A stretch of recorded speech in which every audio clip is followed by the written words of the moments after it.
Hey everybody, day number 127. No friends is better than bad friends.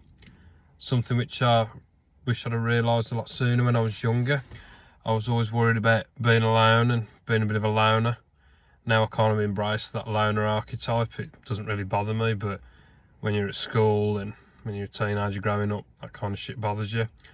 And I used to hang around with people who were quite frankly shitbags. And that was because I was kind of worried about being alone, and I said, well, I'd rather have bad friends than no friends. You know, I'd rather have someone to hang around with who's a bit of an arsehole, who, you know, is a bit of a prick and uses me a bit of a verbal punching bag, than having absolutely nobody.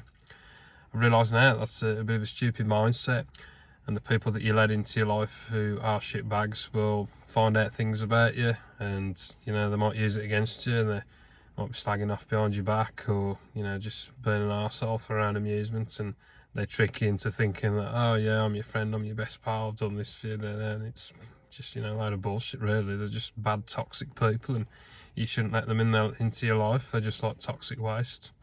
So yeah, if you've recently got rid of someone in your life who you thought was a friend and turns out they weren't, they're a backstabber, they showed their true colours, and you're feeling a bit bummed out about being alone, you know, that's my advice for you.